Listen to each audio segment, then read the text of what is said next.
어떤 사람은요, 돈이 굉장히 중요한 사람이 있습니다. 계획에서 10원도 더 안 쓰려고 하는 돈이 중요한 사람도 있고요. 전세와 월세, 나에게 맞는 임대 조건에 대해서 이야기해 보았는데요. 네, 사실 임대인이 전세가 더 좋다거나 좋아한다거나 임차인이라고 월세를 더 좋아하는 건 아닌 게 사실입니다. 각자의 상황에 맞게끔 전세가 더 좋기도 하고 월세가 더 좋기도 하겠지요. 자, 이번에는 집을 구하기 위해서 마련할 수 있는 내 돈의 크기에 대해서 한번 이야기해 보려고 합니다. 내가 가진 돈, 보증금으로 가질 수 있는 돈이 얼마인지, 매월 지출 가능한 가용 금액 중 월세, 관리비, 공과금, 교통비로 나갈 수 있는 돈은 얼마인지 철저하게 계산을 해봐야지 빵꾸가 나지 않겠죠? 어떤 사람은요, 돈이 굉장히 중요한 사람이 있습니다. 계획에서 10원도 더 안 쓰려고 하는 돈이 중요한 사람도 있고요. 어떤 사람은 나는 삶의 질이 너무 중요해. 내가 월세를 조금 더 내고, 그렇죠? 월세를 조금 더 내고 보증금을 조금 더 충분히 넣더라도 나는 내 집이 굉장히 중요해. 나는 삶의 질이 정말 중요해. 라고 하는 분들도 있습니다. 그렇기 때문에 잘 생각해야겠죠. 내 상황 파악을. 사실 부모님들하고 집을 구하러 오는 젊은 청년들은요, 부모님들이 여러 가지 성향이죠. 어떤 부모님은 우리 아들, 우리 딸 원하는 대로 다 해줄 거야, 이렇게 생각하시는 분들도 있고, 어떤 부모님은 돈은 전략하는 거야, 잘 전략해서 써야 돼, 힘들어도 전략해서 쓰렴, 이런 부모님들 있고, 반대로 청년들도요, 나는 전략해서 살아야 돼. 내가 생활할 수 있는 월급 안에서 집값으로 들어가는 건 어느 정도야. 이거를 조금도 초과하면 안 돼. 라고 하는 사람도 있고, 이거는 이제 부모님이 아니야, 괜찮아, 조금 더 써도 돼 라고 해도 용납이 안 되는 거죠. 또 개인 혼자도 용납이 안 될 수도 있고요. 그리고 어떤 사람은 나는 침대도 크게 들어가야 되고 집도 깨끗해야 되고 신축에 살아야 돼. 그렇기 때문에 보증금 조금 더 내도 되고 월세 조금 내도 돼. 나는 집이 중요해. 이러는 분들도 계시고요. 그래서 그런 부분들을 따라서 여러 가지 생각을 해볼 만합니다. 우선 내가 가진 보증 금액을 결정을 할 줄 알아야 돼요. 사실은 집을 찾는데 많은 분들이 막연하게 생각하고 오시는 분들이 많아요. 계약을 하려면 사실은 돈이 가장 중요하거든요. 그래서 부동산들에 가면 제일 먼저 부동산 사장님들이나 실장님들이라고 하죠. 이제 담당 그런 공인중개사들이 묻는 게, 어느 정도 금액을 생각하십니까? 보증금은 얼마까지 가능하세요?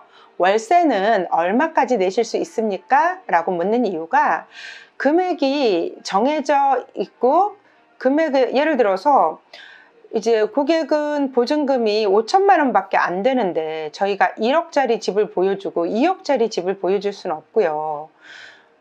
고객은 월세로 한 500에 한 50짜리를 찾고 있는데 저희가 전세로 1억 집, 2억 집, 3천에 100만 원짜리 집, 이런 거 보여주면 안 되잖아요. 사실은 사람은 견물생심이라고, 좋은 집을 보면 좋은 집을 갖고 싶지만 그 좋은 집은 그 좋은 집만큼의 금액이 따로 있는 거잖아요. 그렇기 때문에 내가 가진 보증 금액에, 내가 가진 돈에 적당한 그 집에서 가장 좋은 조건의 집을 찾는 거거든요. 저는요, 보증금이 1,000만 원이고요, 월세는 30만 원이었으면 좋겠어요 라고 얘기하지만, 그렇게 얘기하면서 머릿속으로는 어떻게 생각하냐면요, 마치 실질적으로 이제 보증금은 1,000만 원에 월세가 한 60만 원 정도 내는 그런 집을 상상하고 갖고 싶어 한다고요. 사람은 누구나. 그렇기 때문에 이렇게 보여주다 보면 내가 확실하게 내 보증금이라던가 가용 금액을 결정해 놓지 않으면 엉뚱한 데 가서 사고를 치는 거예요. 사실 진짜 아무리 모아도 보증금 1,000만 원 이상 안 되고 500만 원 이상 안 되는데 보증금이 막 2천만 원짜리, 3천만 원짜리를 본단 말이에요. 아무리 계산을 해봐도 내 월급에 월세는 뭐 40만 원을 넘으면 안 되는데 막 60만 원짜리를 본다고요. 그러면 좋은 집을 계약하고 싶은데 그렇게 돼서 어떻게 해서 계약을 해서 들어간다 해도 몇 개월 못 버텨요. 너무 돈이 많이 들어가서 못 살겠어요. 저 집을 좀 나와 이사하고 싶어요. 이런 분들도 있어요. 그렇기 때문에 내가 가진 보증금이 얼마인지 가용할 수 있는, 내가 매월 생활비까지 해서 얼만큼의 돈이 지출이 될 수 있는지에 대한 것을 정확하게 판단하는 게 엄청 중요합니다. 알았죠? 이런 부분 중요하니까 꼭 세심하게 살폈으면 좋겠습니다. 그리고 직장이나 학교에서 가깝다라는 의미가 무엇일까요? 한번 생각해 보셨나요? 어떤 사람은 5분에서 15분이어야 된다고 하는 사람도 있고, 어떤 사람은 30분 정도는 괜찮다고 하는 사람도 있고, 또 1시간 정도는 괜찮지 않나요? 이런 사람들도 있거든요. 우리가 이제 서울에서는 이제 제가 직장 다니고 지금도 출퇴근을 하는데, 저는 아침에 차를 가지고 출근을 하는데 자양동에, 광진구 자양동에 살거든요. 광진구 자양동에서 관악구 신림동까지 지하철을 2번 정도 갈아타면 한 45분 정도 걸려요, 지하철만. 근데 집에서 출발해서 지하철역까지 한 7분에서 10분 정도 걸어와야 되고, 여기 이제 지하철역에서 내려서 저 사무실 신림역 4번 출구 미건부동산까지는 한 2, 3분 정도면 되는데, 총 해서 집에서부터 사무실까지, 사무소까지 여유 있게 오면 1시간이면 넉넉합니다. 그렇기 때문에 보통 서울에서 출퇴근하시는 분들은 이렇게 넉넉한 1시간 정도를 최고의 시간으로 생각할 수가 있는데요. 우리 관악구 같은 경우에는 2호선 라인이에요. 2호선 라인인데 2호선 라인에서도 동쪽의 관악구의 시작이 사당역이거든요. 사당역, 낙성대역, 서울대 입구역, 봉천역, 신림역, 신대방역까지 이렇게 2호선 라인으로 2호선이 이렇게 쭉 둘러 있는 게 관악구입니다. 물론 2호선에서 내리면 마을버스로 쭉 남쪽으로 내려가야 하는 그런 곳도 있지만, 보통 2호선 라인이기 때문에 신림역을 기준으로 봤을 때 강남역이 정확하게 15분 정도 걸리고요. 잠실역이 30분 정도 걸리거든요.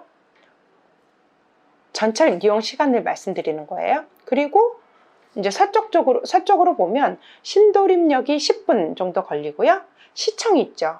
시청역이 30분 정도 걸려요. 그렇기 때문에 관악구가 20대 청년들이 많고 학생들이 많은 이유가 교통이 2호선이 너무 편리한 겁니다.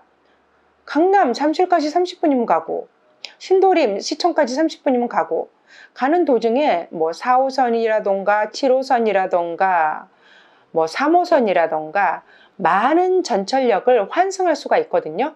그렇기 때문에 직장까지 1시간 이내면 충분히 도착할 수 있는 그런 거리에 있기 때문에 관악구에 2호선 라인이 밀집되어 있고 2호선이 들어가 있고, 또 원룸이 다양하게 있고, 그리고 20대 30대 청년들이 몰려드는 이유가 그것 때문인 거죠. 2호선. 그리고 이런 2호선이 30분 이내면 어디든지 갈 수가 있는데 비해서, 그러면 전철은 그렇다 치고 역세권은 어떤 의미일까요? 역세권은요, 사실 사람마다 다 느낌이 다른데요. 저는 역세권의 의미를 도보로 10분에서 15분까지도 봐지고요. 보통 역세권에 보여지는 거는 역을 기준으로 해서 10분 내외를 역세권이라고 생각을 해요. 사실 이제 아파트 같은 데서, 대단지에서 사시는 분들이 역세권 아파트에 하더라도 역세권 정문까지 뭐 10분 정도 걸어가든지 5분 정도 걸어가고, 그 안에서도 5분, 10분을 더 가야 되는 경우도 있듯이, 이렇게 신림역, 서울대 입구역, 봉천역, 뭐 신대방역, 낙성대역 이런 데는 역세권이라고 하면은 도보로 10분에서 15분 정도면 어디든지 갈 수 있는 그런 크기, 그런 위치가 역세권인 것 같고요. 또 2호선이 이렇게 있기 때문에 그러니까 예를 들어서 신림역과 봉천역 사이가 1km라고 생각하시면요. 500m가 도보로 한 10분 정도의 거리라고 보시면 되거든요. 그래서 이렇게 그 2호선 라인 남부순환로 주변으로는 거의 도보 10분 정도면 역까지 도착할 수 있는 그런 위치가 관악구이기도 합니다. 그래서 역세 권역에 이렇게 자리를 잡고 있다면, 도보로 10분에서 15분 이내에 잡고 있다면 충분히 서울 시내 어디라도 1시간 이내에 도착할 수 있는 거리에 있는 곳이 관악구라고 보시면 될 것 같습니다. 그리고 역에서 내렸을 때, 예를 들어서 신림역에서 내리면요, 요 앞에 보면은 마을버스 정류장이 쭉 있거든요. 그 마을버스를 타고 가면은 대학동 방향, 서울대 방향으로도 갈 수가 있고, 당곡사거리를 지나서 저쪽 앞으로 갈 수도 있고, 난양동, 난곡동 방향으로도 갈 수가 있고요. 이렇게 이제 신림역에서 내려서 마을버스를 타고 10분, 15분, 20분 정도까지 더 내려가야 하는 그런 위치의 집들도 있지요. 그리고 이런 집들을 보면은 그 집들의 위치라던가 역세권인지 마을버스 권역인지에 따라서 그 보증금액이라던가 월세들이 다 달라요. 그래서 나는 무조건 역세권이어야 돼. 나는 출퇴근이 굉장히 중요하고 시간이 너무너무 중요해. 그리고 금액 대비 집이 좀 못해도 되니까 정말 시간이 절약할 수 있어야 되고, 역세권에서 정말 걷는 거 싫어, 10분 이상은 싫어 하시는 분들은요, 역세권에 있는 집을 구하는 거고, 나는 마을버스로 10분을 가도 되고 15분을 가도 괜찮아, 20분 정도를 가도 금액 대비 조금 싼, 금액 대비 좀 좋은 집을 구하고 싶어. 그래서 마을버스를 타고 가면서 구할 수 있는 집을 선택하는 경우도 있고요. 그렇지만 또 허점이 있어요. 마을버스를 타고 가서 조금 더 좋은 집을 산다고 하더라도 또 길에 뿌리는 돈도, 길에 뿌리는 시간도 생각을 해야 되는 그런 부분들도 있고요. 그래서 직장이나 학교에서 가까운 집의 의미도 이렇게 다르고요. 또 안전한 집 중요하죠.